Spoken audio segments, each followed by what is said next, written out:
سلام و درود خدمت تک تک دنبال کننده های کانال تغییر نوین. دوستای عزیزم خیلی خوش اومدین. پیرو پست قبلی که راجع به اهمال کاری با هم دیگه صحبت کرده بودیم، امروز قراره راجع به راهکارهای غلبه بر اون صحبت کنیم.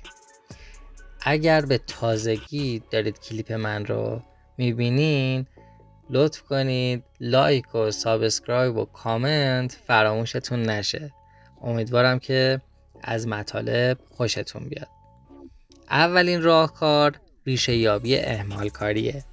اولین قدم برای غلبه بر اهمال کاری شناخت ریشه اونه که چرا کارا رو به تعویق میندازیم، از چی میترسیم، برای چی تنبلی میکنیم، یا نکنه انگیزه کافی نداریم.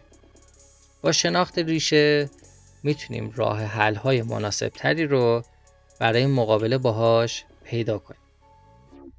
مثلا اگر از سختی کار میترسیم، میتونیم اون رو به بخش‌های کوچیک‌تر تقسیم کنیم تا قابل تحمل تر بشه. یا اگر انگیزه کافی نداریم، میتونیم به دنبال راه‌هایی برای افزایش انگیزه خودمون باشیم. دومین راه حل هدف گذاری هوشمند یا همون هدف گذاری اسمارته. اهداف اسمارت اهدافی هستند که خاص، قابل اندازه‌گیری، قابل دسترسی، مرتبط و زماندار باشن. وقتی برای خودتون اهداف اسمارت تعیین میکنین، یه مسیر روشن و واضح پیش روتون دارین و میتونین راحت‌تر برای رسیدن بهشون تلاش کنین. سومین راه حل برنامه ریزی و زمان بندیه. بعد از تعیین هدف، نوبت به برنامه ریزی و زمان بندی میرسه. یه برنامه دقیق و واقع بینانه برای خودتون بنویسید و مشخص کنید که هر کاری باید توی چه زمانی انجام بشه. یادتون باشه که توی برنامه ریزی حتما به زمان استراحت و تفریحتون توجه کنید. چهارمین راه حل تکنیک قورباغه قورت بده است. این تکنیک میگه که سخت‌ترین و مهمترین کار روزتون رو اول از همه انجام بدین.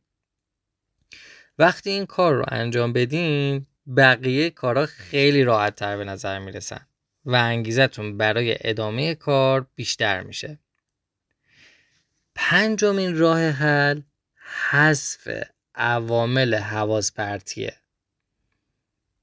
یکی از مهمترین عوامل زمینه‌ساز اهمال کاری حواس پرتیه. سعی کنین تا حد ممکن عوامل حواس پرتی رو از اطرافتون حذف کنید. مثلا موقع کار باید گوشی رو بذارید کنار، یه موسیقی آرامش بخش خیلی خفن گوش بدین و توی یه محیط ساکت و مرتب کار کنید. این باعث میشه که 100% تمرکزتون رو روی اون کار بذارید. ششمین راه حل تشویق و پاداشه. خودتون رو به خاطر انجام کارها تشویق کنین. هر بار که یه قدم به سمت هدفاتون برمیدارین، به خودتون یه پاداش بدین. این کار باعث میشه که انگیزتون رو برای ادامه کار بیشتر کنین. راهکار بعدی کمک گرفتن از دیگرانه. از کمک گرفتن از دیگران خجالت نکشین. اگه احساس میکنید که به تنهایی نمیتونین از پس کارها بر بیاین، از دوستاتون، خانواده‌تون یا همکاراتون کمک بگیرین. این باعث میشه که راحت‌تر و با تقسیم کار زودتر به اهدافتون برسید. هشتمین راه حل اینه که صبور باشین.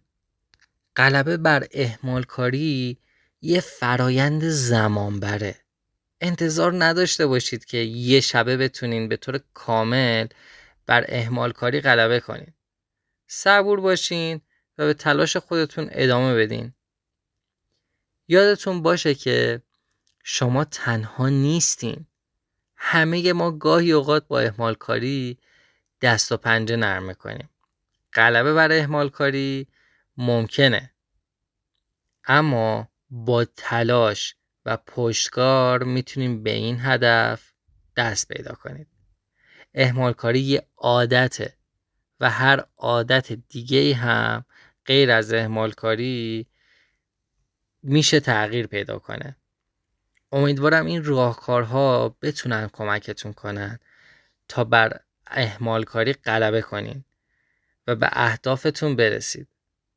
خیلی دوستتون دارم. مرسی که منو دنبال میکنین. لایک و کامنت و سابسکرایب فراموشتون نشه. موفق باشید. منتظر کلیپ های بعدی ما هم باشید. بازم ببینمتون.